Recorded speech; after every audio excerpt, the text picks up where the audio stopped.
Welcome, everyone. Welcome back to another episode of the Steady Wealth Podcast. Here, still in early 2025, and as we look a bit further out into 2025, we still think there is a lot of reasons to believe that maybe 2025 is not going to play out like 23 and 24 did, at least for sort of the typical equity investor in public markets. And so we are looking at all sorts of different strategies. One of them has to do in the commodity space. And today we're going to look at something called a CTA, and we can access this particular one through an ETF. So there's no hoops to jump through to access this. So I'm very pleased today to have with me Jerry Pryor. He's from Mount Lucas. He's the COO and a senior portfolio manager. Jerry, thanks for being here. Yeah, thanks for having me. It's great to have you. And, we were just talking a little bit before off camera. When I bring up different strategies and through the lens of different strategies, different ETFs, we really do this to give people, for educational reasons, is really the main reason, but just to give people a better idea of what else is out there, because we do live in our view, and that's our view, in a very the mood currently represents essentially the market cap concentration in US large caps. And so I try to open people's minds and be forward looking. I always have to tell people, listen, the market is a forward looking mechanism. So I'm excited to have a topic here, that a discussion on a topic, or a strategy I should say, that is very, very different, and from a diversification perspective also has different correlation metrics to sort of the Mac 7 or whatever one wants to call them. So sure. I don't know if you want to give us a little bit of intro as to your background, and then obviously we'll go right into what you do. Sure. So Mount Lucas Management has been in the managed futures business since 1986. We came out of a firm, sort of an interesting history. We've been doing this about 4 decades, investing in the futures markets for our clients. Mm-hmm. We came out of a firm called Commodities Corp, which was sort of the birthplace of global macro and managed futures investing in the United States. Their history reaches back into the late 60s. But we spun out of Commodities Corp in 1986. At the time, we were based in Princeton, New Jersey, on Mount Lucas Road, and we spun out to run managed futures portfolios for institutional clients. So that's sort of the long, and we've been doing that sort of ever since. Starting, I think in 1987 was our first client. It was Eastman Kodak's pension plan. We were running a managed futures portfolio, and, fourth quarter 87, stocks went down. We were up 25%. The Kodak was very happy. Their chief investment officer to come down and said, "Hey guys, good job." But he asked 2 really important questions to us, and I think to help your listeners understand, why did you make money in that environment? What is the win behind the sales? How do I think about the investor risk premium in futures markets relative to stock and bond markets? And so that got us thinking, and, what drives returns in futures markets? So futures markets have existed, 100 or 150 years. So exchange traded instruments, but they exist for an entirely different reason than stocks do. Stocks, the equity risk premium, everybody kind of understands. It's, you invest in a company, you hope to earn, you hope to make money on that investment through capital appreciation in that company, or, the earnings growth through time. Equity investing in general is a bet on, the growth of global GDP, right? So that's the equity risk premium. Everybody understands it. Everybody, the process for investing it is, well institutionalized. Futures markets exist for an entirely different reason, and the risk premium available to investors is driven by completely different factors. Futures markets exist so that those same businesses and companies that face exogenous price risks, whether they're in interest rate, FX, or commodity markets, can transfer that price risk to investors who are us, managed futures guys, that are willing to accept price risk. So it's futures markets exist as a risk transfer mechanism, and all we do as investors is systematically accept price risk through time, and that ultimately is the investment risk premium that investors that do manage futures, that invest with CTAs, which are commodity trading advisors, who are basically people that are just doing managed futures investing. So in 1988, we created an index called MLM Index that it was a simple trend following index that accepted price risk through time. Systematically did it. It's a passive way to look at the returns in the space.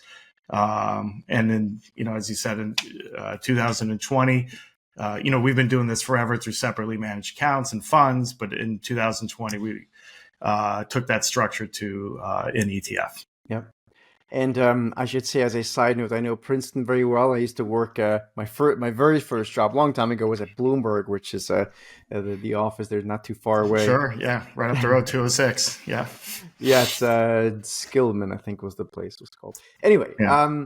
We digress. One of the things, maybe just upfront, again, we're talking about here is trying to give people an idea about strategy. This is an educational session, as our this podcast is, and maybe just upfront, I do want to maybe bring out the point of risk, because lots of people, we live in a day and age, Jerry, in our view, in our experience, what we see every day, there's a lot of self-directed investors. Mm-hmm. Whether they're truly investors or just gambling is another question. The point is, there is a lot of self-directed money out there. A large chunk of it has never seen a cycle. A large chunk of it's done this for, on the low end, 2, 3, 4 years, maybe 5 years. On the longer end, maybe 10 to 15 years. And we all know, in fact, I constantly repeat this when I went to the conference, actually, where I met our mutual colleague, Joe. I walked around the exhibition hall, and every single fund went back in track record exactly 15 years. Yeah. And as my my good friend James always reminds me, is that's just long enough to erase memory. Sure. And so, I thought that's really on point. And the reason I'm bringing all this sort of stuff up is because I think there is this perception by lots of self-directed folks that futures are extremely risky. They don't understand them, yet they're dabbling in crazy zero DT options at the same time. So one could argue, again, it's an educational thing, but I think there is a difference between,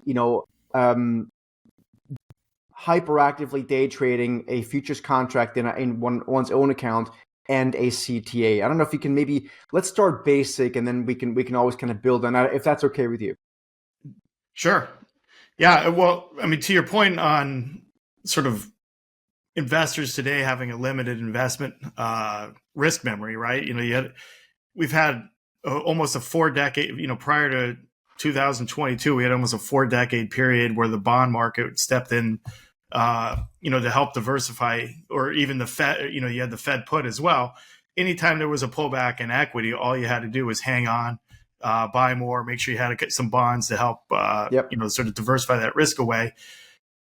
You had 4 decades of everybody in the business's investment memory never worried about bond prices going down. And all of a sudden in 2022, you have to worry about bond prices going down. Even in 24, a little bit, you got to worry about bond prices going down, particularly as we head into the 25 here. So, the ideas for diversifying your portfolio, having uncorrelated assets in there, that are different than equities that are at super high valuations, particularly those, the Magnificent Seven and the AI driven sort of ecosystem today. It's probably worth a step back to look about, what other kinds of investments are out there that have been around a long time, that are liquid, that I have access to, that, can do well in different types of environment. Managed futures, we've talked a little bit about the way to access that is through trend following.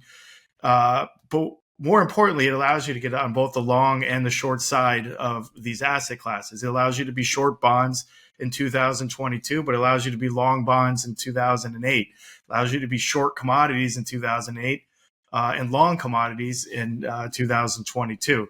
So it's being, or long the dollar or short the dollar. It allows you access to more sides of the return distribution than a typical long only stock investor or a long only bond investor has access to.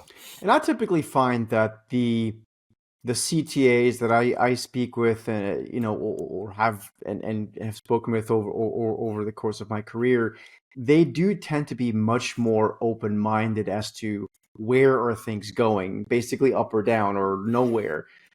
When you talk to the average equity investor, and this runs the gamut from the brand new self-directed to the pros, there's very clearly a strongly bullish perma-bull kind of attitude. And there is obviously reason for that here in the United States, but I think some people would be well reminded that some stocks markets around the world don't really have that type of perma-bull bias in terms of its trend.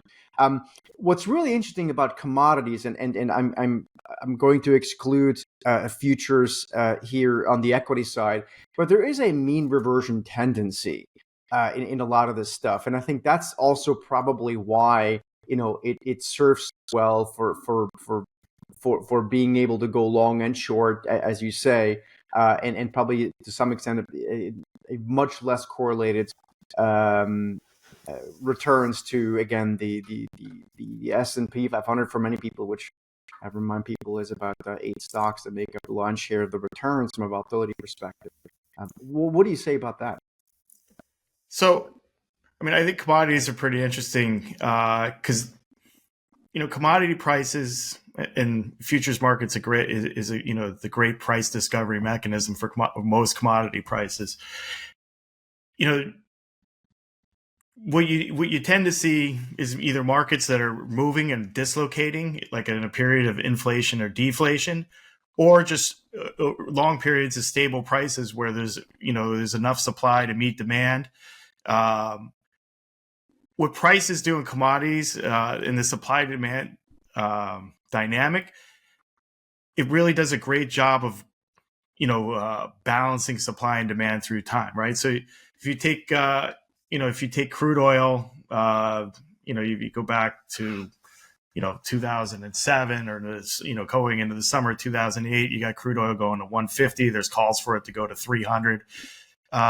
Real quickly you start to see if prices get high enough, and as trend followers, we were profiting from prices going up during that period. But what happens is prices of oil get high enough, you start seeing demand destruction. You start seeing recessionary impulses kick in, and then all of a sudden that demand destruction, because at some point people are either going to stop driving their cars, they're going to stop buying trucks, and they're going to buy smaller cars, or today they're going to buy EVs, or they're going to carpool more. There's a price at which we change our behavior dramatically. At small price changes, that doesn't really happen. At large price changes, it does. We use example a lot with cotton, or with price of cotton, right? If the price of cotton gets too high, everybody's going to wear polyester. There's price of coffee gets too high, we're going to start drinking more Diet Pepsi. Commodity markets have a great way of solving their own. Price is the biggest solution for high prices are the solution for high prices, right? You destroy demand and you encourage more, and at the same point you encourage more supply to come online. So. Yeah. What did $150 oil get us? Well, for sure, it got us fracking. We figured out, if this is going to be $150 oil, you're going to figure out how to find more of it and create new technology to do it. We've seen the same things in the grain markets, corn and soybeans, the technology of the drought resistance of those seeds, the improvement, particularly in South America, of the technology to grow crop, be less weather resistant through time. And we've sort of seen that in grain prices the last couple of years in a really well supplied world. Grain prices have been pretty low. Yeah. But I mean, I think that also, and you know, obviously at the end of the day, our listeners are going to care about one thing, which is how well is going to do potentially going forward. So I think really kind of the punchline and what you're describing right now very much gets to, you know, the less correlated return. So, you know, Yeah. just kind of, I'm going to put a quick sort of, you know, summary here while we're just getting started really in the conversation, which is basically less correlated returns. I in the meantime, took the liberty of putting up the couple of charts that you were kind enough to bring along. Should we walk through those a little bit, or and where should I start? I mean, Yeah, we could start here. So what you know, what our managed futures index does, and what most sort of managed futures guys do is at the end of the day, we're trend following markets, right? Markets across asset classes, and we're using a systematic process to do that. At a very simple level, when prices are going up, we get long, and when prices are going down, we get short. So the chart you're looking at here, you know, is the price of crude oil over about a 5-year period that includes a pandemic where we all remember, demand for energy disappeared overnight, followed by a run up higher in crude oil. Again, so we were short there during the pandemic, did a great job diversifying portfolios by being short in 2020, but we then turned and got long up until about May-ish of 22, where crude oil prices sort of had topped out and come back and settled down, and then they've been in a trading range ever since. So in the world of trend following, what's good for us? It's a period like 2020 where prices are going down and we're short, or that period between 21 and 22 where prices are running up and we're getting long. What's bad for trend following? Prices aren't moving. They're bouncing around. They're range bound. We get long, then we get knocked out, and we get short, and we get knocked out. And so ultimately, we do this across currencies. We do this across fixed income prices. It's the repeated application of the same process over and over again. Yeah. We do really well when markets get stressed and move, and don't do as well when markets are stable. Now, you think about what equities do. When interest rates are moving around and currencies are moving around and commodity prices are moving around, equities hate that. We love it. That's what makes it such a great diversifier. When prices are really stable, everything's calm in the world. Equity markets love that. That's not as great for us. We get bounced around in and out of positions a lot of small losses. But your equity portfolio is doing really, really great. So this chart kind of gives you a look at a short trend, a long trend, and then a market bouncing around.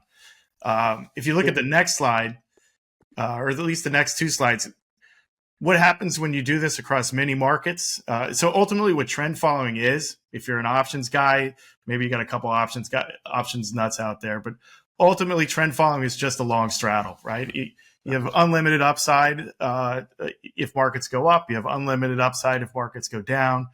But if markets are stable, it's a small loser because your stop's always that moving average. A lot of ways to do trend following: moving averages, moving average crossovers, breakouts, but they all kind of get you the same payoff profile. And at the end of the day, if you do a lot of long straddles like this in a lot of different markets over day after day after day, you end up at the next slide is really getting at the heart of what managed futures brings is a positively skewed distribution. So we get a lot of small gains, small losses, and occasionally we get really big home runs on the right-hand side. Totally opposite of what equities give you, where you get a lot of singles and doubles on a daily basis, and every once in a while you got to worry about a big downside move. The nice thing about managed futures is that pairs up great with equities and credit. Our tail tends to happen around the times that the tails are happening in equities.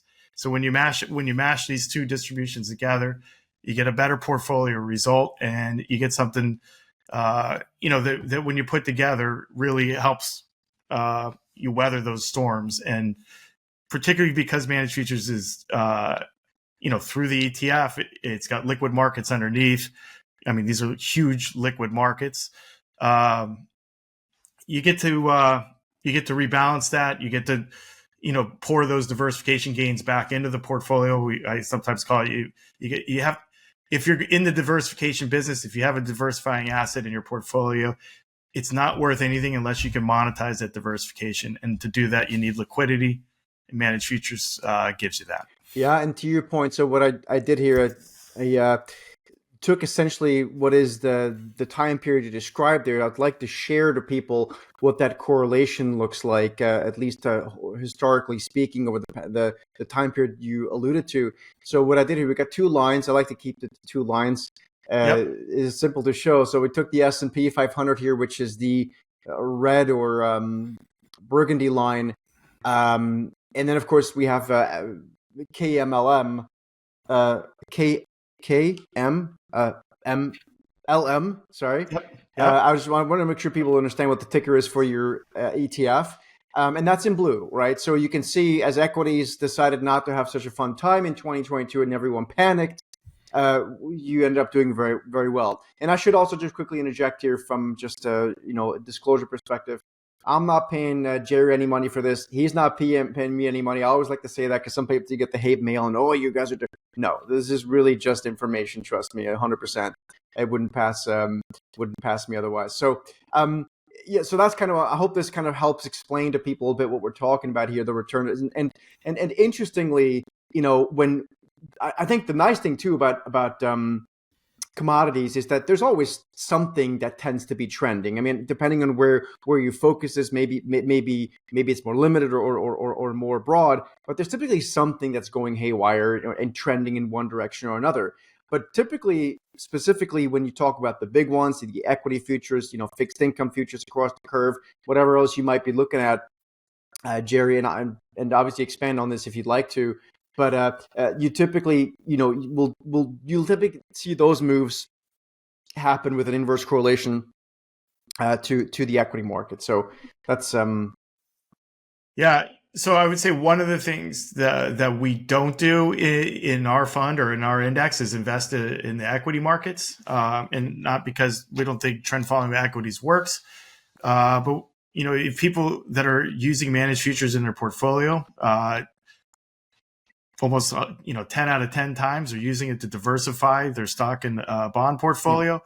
And from our perspective, the last thing is that the investor wants is to be doubling up their equity exposure, by allocating to us. So I think that helps us sort of maximize the diversification potential through time. And you're right. There's always a potential for commodity markets in particular. There's always a potential for to be a drought in sugar that's going to run. We saw cocoa prices go crazy this year or last year. There's always the potential for one-offs, those outlier events. That's what we like. We like outlier events.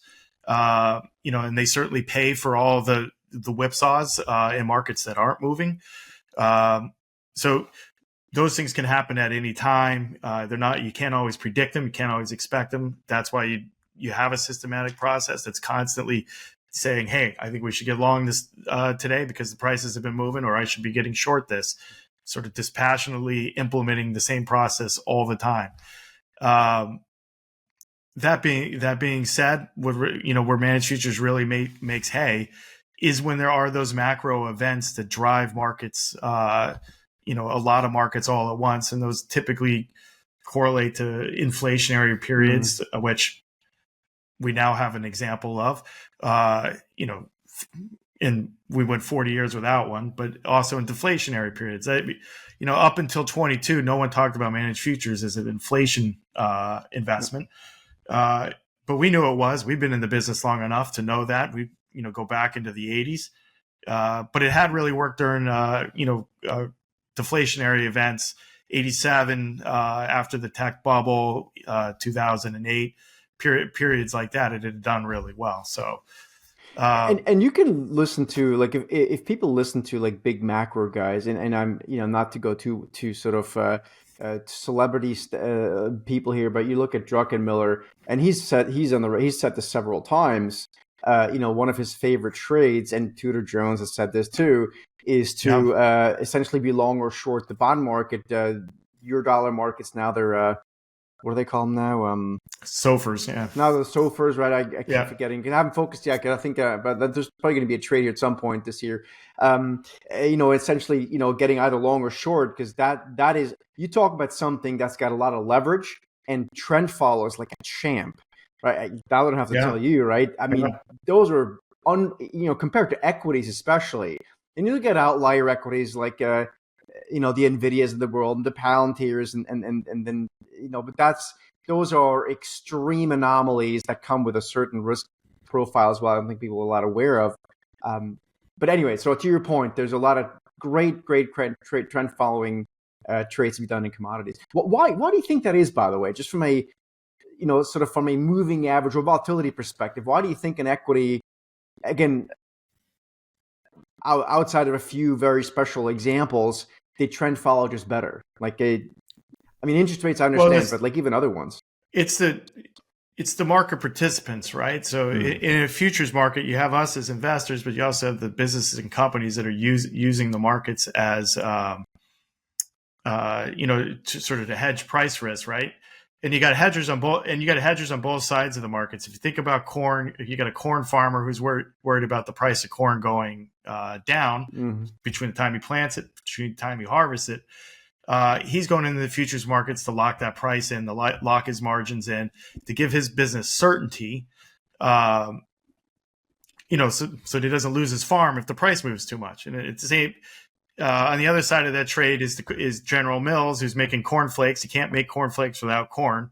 He's worried about the price going up, so he's in there trying to lock in the price, so that he doesn't have to sell $10 cereal at the grocery store that no one will buy. Yeah. So what happens is you have really inelastic participants in there, right? General Mills is buying corn no matter what, because they got to make cereal. United Airlines is buying jet fuel no matter what, or crude oil, and the corn farmer is selling corn no matter what.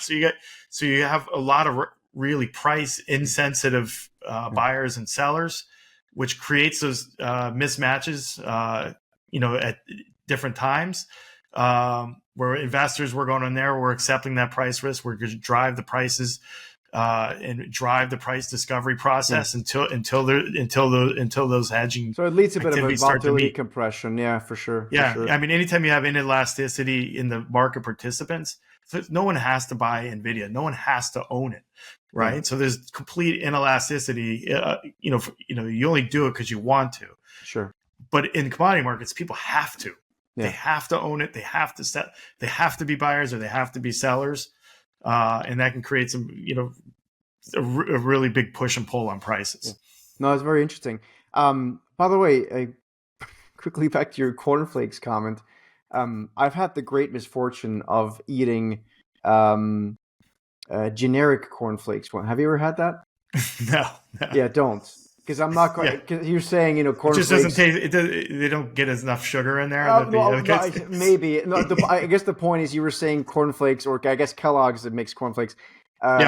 They need corn to go into cornflakes. I'm not quite sure if there's any corn in the generic cornflakes.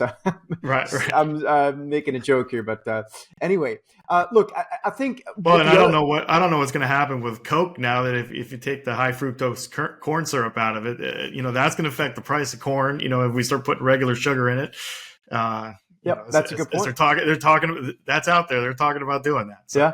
Yeah, and I'm sure you're monitoring that. But I think another point, just really quickly, Jerry, before we round up, if you don't mind, I think the point that I try to always make when I point things out is, again, we're trying to show people that there's other stuff out there than NVIDIA, and I always quickly put the disclaimer: I'm not here to hate NVIDIA. I just think it's an extremely crowded trade, and people should be aware of that. It's a separate argument from the fundamentals.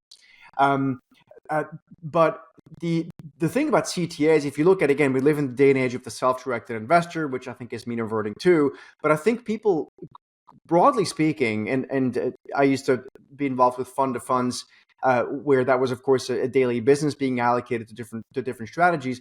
But typically, the self-directed person is not allocated to a CTA. It's certainly not directly through an SMA. separately managed accounts, but probably also not through an ETF. I don't know if do you have any sense on that at all? And I'm not trying to put you on the spot. I'm just kind of wondering if you have any thoughts on that. Yeah, I mean, it's definitely a different animal than, stock picking or picking a hot stock. Most of our clients, I would say, are typically committed to an asset allocation that they're either rebalancing to or they're holding through time. I think the one thing about managed futures is, I think humans in general struggle with understanding uncorrelated returns. Everybody understands what a one correlation is. If this happens and then that happens, or a negative one. If this happens, then the opposite happens.